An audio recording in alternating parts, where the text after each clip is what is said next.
ईमानदार माँ जी, एक बार सोचने पर मजबूर कर देने वाली कहानी। डॉक्टर रवि ओपीडी के काम में व्यस्त थे। वो हर दिन 100 से भी ज़्यादा बीमार बच्चों को रोजाना मिलते थे। वे इस काम को किसी मशीन की तरह हर दिन किया करते। उनके सहायक ने उनके चैम्बर में आकर उन्हें बताया, 2 औरत एक बच्चे को लेकर आई हैं। बच्चा सांस भी बड़ी मुश्किल से ले पा रहा है। आप कहें तो उन्हें अंदर भेज दूं? डॉक्टर ने हाँ में सिर हिलाया। एक बूढ़ी औरत और एक जवान औरत डॉक्टर के चैम्बर में आई। बूढ़ी औरत ने अपने हाथों में एक 1.5 साल का बच्चा पकड़ रखा था।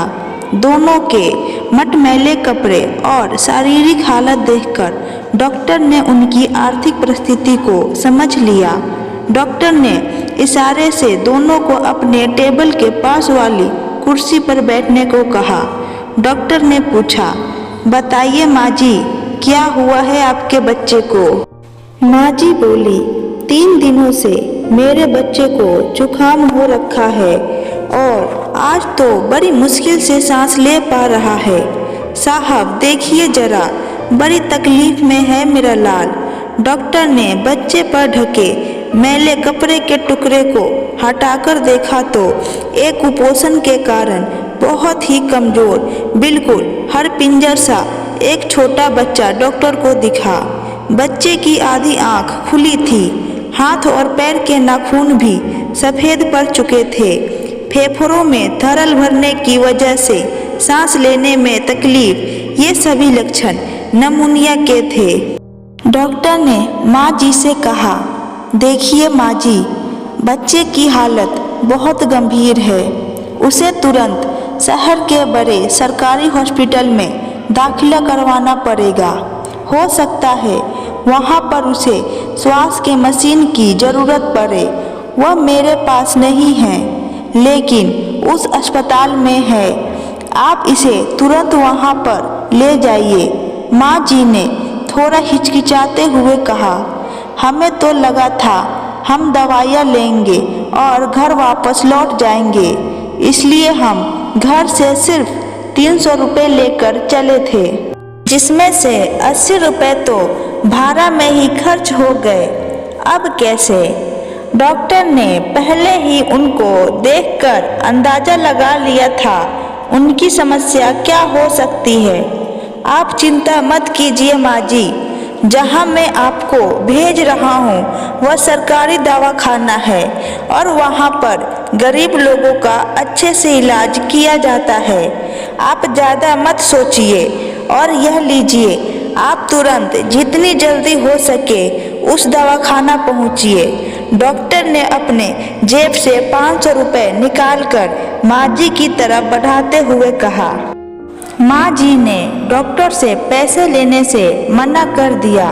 उन्होंने कहा, मैं आपसे यह पैसे नहीं ले सकती, उल्टा मुझे आपको पैसे देना चाहिए। आप फिक्र मत कीजिए, हम अभी बस स्टैंड पर जाते हैं, वहाँ पर किसी से संदेशा भिजवाते हैं। इस बच्चे का बाप कुछ ना कुछ करके पैसों का इंतजाम कर लेगा। डॉक्टर को माँ जी का ऐसा व्यवहार देखकर काफ़ी आश्चर्य हुआ, क्योंकि उन्होंने कई ऐसे लोगों को देखा था जो किसी भी बहाने से पैसे छीनने को तैयार रहते हैं। और यह गांव की गरीब माँ जी है जिन्हें इन पैसों की इतनी सख्त ज़रूरत है, फिर भी पैसे लेने से मना कर रही हैं। देखिए माँ जी, समझने की कोशिश कीजिए, बच्चे की हालत बहुत गंभीर है। आप बस स्टॉप तक जाएंगी, संदेशा भिजवाएंगी, बच्चे का बाप कहीं से पैसों का इंतजाम करेगा। इन सब में काफ़ी देर हो जाएगी और आपका बच्चा इस स्थिति में नहीं है कि ज़्यादा देर बर्दाश्त कर सके। हो सकता है थोड़े ही सही आपसे बाहर से कुछ दवाइयाँ या इंजेक्शन मंगवाए जाए, तब आपको इन पैसों की ज़रूरत पड़ सकती है।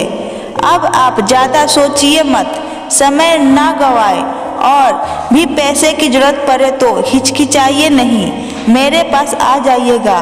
डॉक्टर ने कहा, दोनों ही औरतें पैसे लेना नहीं चाहती थी, लेकिन उनकी मजबूरी थी या फिर बच्चे की बिगड़ती हालत। उन्होंने बेमन से पैसे ले लिया और अस्पताल की तरफ रवाना हो गए। डॉक्टर रवि फिर से अपनी उसी मशीनी दिनचर्या में लग गए। 3 दिन बाद उनका सहायक फिर से उनके चैम्बर में आया और डॉक्टर से कहने लगा, सर एक बूढ़ी औरत आपसे मिलना चाहती है। डॉक्टर ने कहा, तो तुमने उन्हें बताया नहीं कि मैं बच्चों का डॉक्टर हूँ? सहायक ने कहा, नहीं सर, आप समझे नहीं। आपको याद होगा कुछ दिनों पहले 2 औरतें एक बच्चे को लेकर आपके पास आई थी। बच्चे की हालत बहुत खराब थी। उन्हीं 2 औरतों में से एक है। डॉक्टर रवि अपने रोज के बिजी शेड्यूल के चलते इस बात को कब का भूल चुके थे।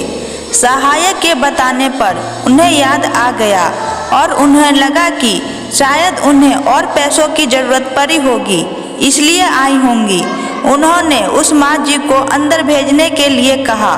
माँ जी चैम्बर में आई। डॉक्टर ने उनसे बच्चे का हालचाल पूछा। माँ जी ने अपने हाथ में रखे 500 के नोट डॉक्टर के सामने बढ़ाते हुए कहा, ये लीजिए साहब आपके रुपए। इसमें से एक भी रुपया दवाइयों के लिए इस्तेमाल नहीं हुआ। अस्पताल में पहुंचते ही बच्चे ने दम तोड़ दिया था। उस दिन तो हम लाश लेकर घर चले गए थे और आज जब अंतिम संस्कार हो गया है तो आपके पैसे लौटाने आ गई हूँ। बूढ़ी माँ जी की बात सुनकर डॉक्टर अचंभित रह गए। वह सोचने लगे कि क्या इस कलयुग में भी ऐसे लोग अभी भी जिंदा हैं, और शायद यही लोग हैं जिनकी वजह से धरती माँ इतना पाप होने के बावजूद भी सबको मजबूती से थामे हुए हैं। डॉक्टर ने माँ जी से कहा, माँ जी आपको ये थोड़े से पैसे लौटाने के लिए धक्का खाते हुए इतना दूर आने की आवश्यकता नहीं थी, और मैं कहाँ देख रहा था कि आपने पैसे दवाइयों में खर्च किया या नहीं। आप नहीं देख रहे थे, लेकिन मेरा भगवान तो देख रहा था। माँ जी ने अपना पक्ष रखते हुए कहा और पैसे डॉक्टर के टेबल पर रख कर चली गई। झुकी हुई पीठ के साथ चलती बूढ़ी माँ जी को देखकर डॉक्टर के दिल में फिर ख्याल आया, पढ़े लिखे भ्रष्टाचारी लोग जो ईमानदारी की बातें करते हैं, उनका बोझ गांव देहात के इन अनपढ़ लेकिन सच्चे ईमानदार लोग उठाते हैं, इसलिए वो झुक गए हैं। दोस्तों, आशा करती हूँ कि आज की स्टोरी आपको अच्छी लगी होगी। वीडियो पसंद आए तो लाइक करें, चैनल पर नए हैं तो चैनल को सब्सक्राइब करें और कमेंट में अपनी राय बताएं। Thank you.